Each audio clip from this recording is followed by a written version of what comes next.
Hari ini tanggal 8 April 2020, hari Rabu. Dan ini aku tadi habis dari kantor. Jadi kan di minggu-minggu sebelumnya itu kan aku masuk seminggu itu 2 sampai 3 kali. Nah, tapi mulai hari ini itu masuk rutin kayak biasa. Jadi ya udah masuk aja terus setiap hari Senin sampai Jumat. Nah, terus ya ini keputusan baru sih dari pihak perusahaan, dari kantor, kalau misalkan mulai masuk seperti biasa. Itu mulai dikasih taunya kemarin, terus tadi udah mulai masuk seperti biasa, aktivitas seperti biasa. Jadi di dalam ruangan juga udah mulai ya 6 orang ya di dalam ruangan. Nah, sekalian juga aku mau bahas sedikit tentang PSBB. Jadi kemarin kemarin malam tanggal 7 April, Pak Anies Baswedan, Gubernur DKI Jakarta, mengumumkan program PSBB. Apa itu PSBB? PSBB itu pembatasan sosial berskala besar. Jadi kalau kemarin di Jakarta itu kan masih skalanya kecil-kecil ya, maksudnya masih himbauan individu-individu, per perusahaan-perusahaan, aturan bla bla bla menyesuaikan. Tapi kali ini Pak Anies Baswedan itu udah mengajukan program PSBB dan disetujui oleh Kementerian Kesehatan. Nah, terus apa sih PSBB itu? Jadi PSBB itu intinya itu pembatasan secara sosial di area Jakarta, di provinsi Jakarta sendiri. Dalam bidang apa? Banyak hal lah, mulai dari kerja, terus dari transportasi juga, dan lain sebagainya. Nah, tapi ada yang menjadi catatan ketika program PSBB ini. Contohnya, program PSBB ini jadi nggak semua sektor itu ada gitu kan. Nggak semua sektor harus dilakukan PSBB. Nah, yang PSBB itu kayak gimana? Kayak misalkan warga-warga sekitar. Nah, itu kan masih sering kan yang keluar dan sebagainya, itu akan dilakukan PSBB. Nah, yang pengecualian program PSBB ini apa? Terutama bidang kesehatan. Yang pastinya rumah sakit, klinik, puskesmas, apapun itu, segala bentuk macam kesehatan itu dikecualikan, itu harus masuk terus kan ya. Secara otomatis kalau misalkan nggak ada rumah sakit libur, klinik libur, terus kalau yang sakit yang rawat siapa ya kan. Nah, terus habis itu Pemprov DKI juga mengecualikan untuk beberapa sektor. Jadi yang area tempat kerja yang dikecualikan oleh Pak Anies itu ada Pemprov DKI, kepolisian, dan TNI. Itu yang utama. Nah, kalau misalkan 8 sektor di bidang usaha, jadi Pak Anies tuh kemarin ngumumin ada 8 sektor usaha yang dikecualikan gitu kan. 8 sektor itu apa aja?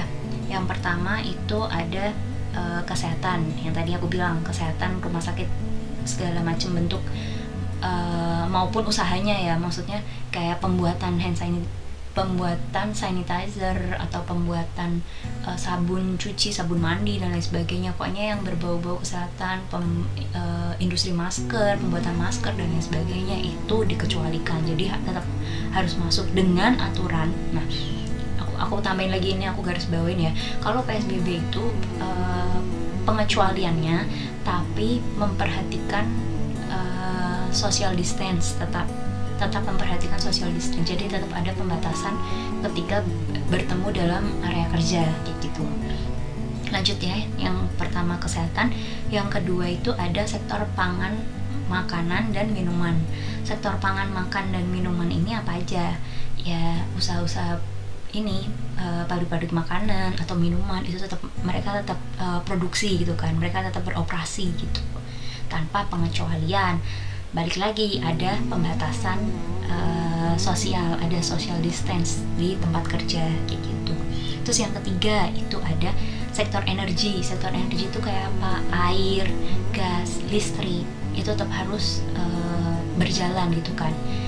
Soalnya apa? Sekarang kalau misalkan kita WFH nih, terus di rumah listrik mati, terus kita mau lapor kemana kalau misalkan listrik libur gitu kan, kita mau lapor kemana? Air juga gitu, kalau air mati siapa yang mau ini, kalau misalkan nerima laporan siapa, yang melayani siapa, kayak gitu.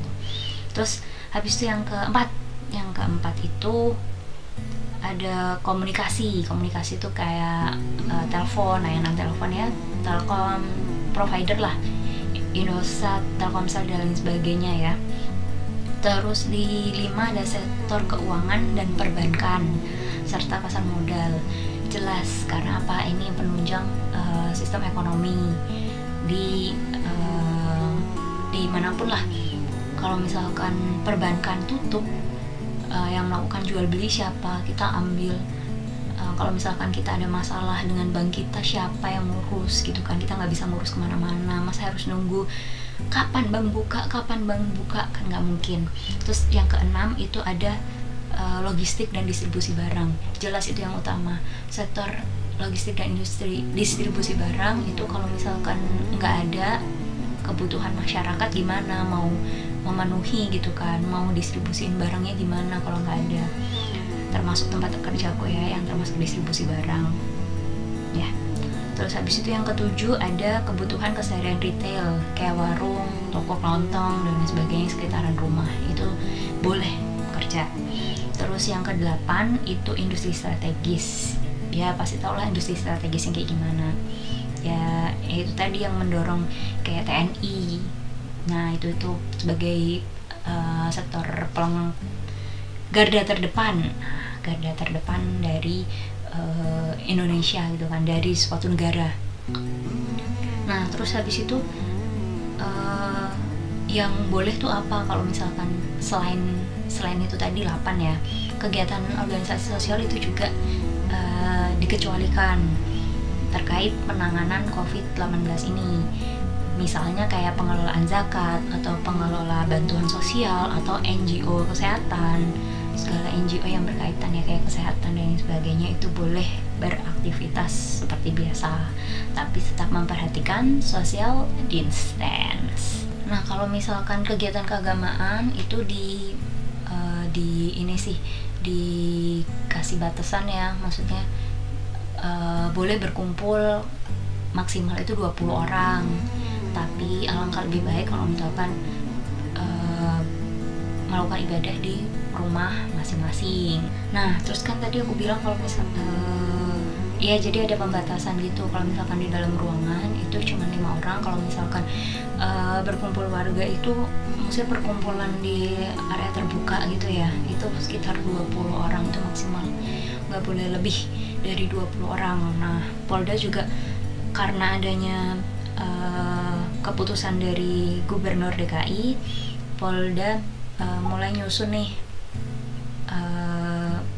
atau penindakan apa yang akan mereka lakukan ketika suatu warga berkumpul gitu, mulai udah disusun. Nah kapan berlakunya PSBB? Jadi PSBB itu akan berlaku mulai tanggal 10 April, yaitu besok Jumat ya kan ya, besok Jumat tanggal 10 April 2020 itu udah akan mulai berlaku aturan PSBB. Nah terus tanggal 9 April, nah ini menyenangkan sekali buat warga Jakarta. Tanggal 9 April itu akan ada pendistribusian sembako gratis dari pemerintah, tapi untuk di area-area yang padat penduduk gitu, bukan yang kayak komplek-komplek ya, mohon maaf, kalian mampu gitu kan. Jadi buat warga di pemukiman padat aja yang akan mendapatkan distribusi sembako gratis ini dari pemerintah gitu. Ya berharapnya kosan aku dapat ya, tapi ya nggak tahu juga sih. Berasa kosannya perumahan padat aja, padahal ya nggak juga sih. Ya terus lanjut, jadi terus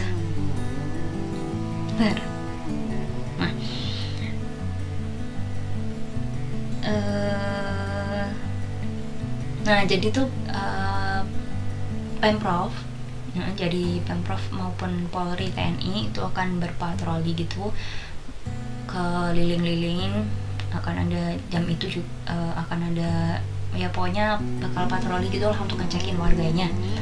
Nah terus juga transportasi itu juga dibatasin. Transportasi itu kayak misalkan transportasi umum lah, itu dibatasin cuman bisa beroperasi sampai jam 6. Cuman kemarin aku baca ada pamflet gitu, kalau KRL itu sampai jam 8, kan biasanya KRL sampai jam 11, nah ini cuma sampai jam 8. Nah mungkin KRL sampai jam 8 malam, nah sedangkan busway dan sebagainya cuma sampai jam 6 sore mungkin ya itu. Terus habis itu juga nih ojol. Nah ojek itu di ojek online ya, ini ojek online itu kemarin dikonfirm sama Pak Anies, itu kalau misalkan ngangkut barang itu boleh, tapi kalau angkut penumpang nggak boleh. Yang boleh itu kalau misalkan ojek online roda 4 itu boleh angkut penumpang tapi terbatas. Kalau misalkan ojek roda 2 itu nggak boleh pick up penumpang, yang boleh cuman kayak ambil barang atau antar makanan, itu aja. Terus aku mau sedikit cerita aja. Jadi kemarin ini ya, tiba-tiba tiket mudik, ngecek tiket mudik di KAI, kan pasan pulang mudik mau naik kereta, terus pas cek ternyata ada nama kereta, jadi harus refund. Sekarang ini bingung mau pulang mau naik apa, sedih mau mudik atau enggak. Jadi kepikiran, kalau misalkan kalian ada saran ya kira-kira mudik ke Semarang enaknya naik apa, tolong tulis di komen ya, siapa tahu ini bisa lah ngikut itu. Mungkin naik kalau pesawat, soalnya ini pesawat kayak kemarin Citylink ada ya, aku sebut aja nggak apa-apa.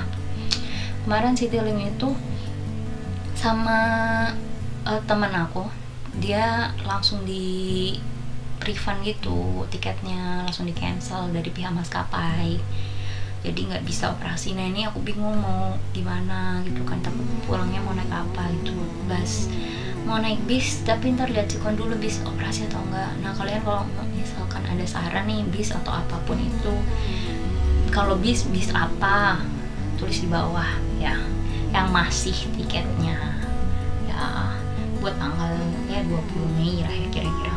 Soalnya kemarin dia tuh tiket kereta harus, kalau nggak nunggu H-30, berarti kan di bulan ini nanti aku cek lagi tiket kereta ada atau enggak yang tujuan Semarang gitu.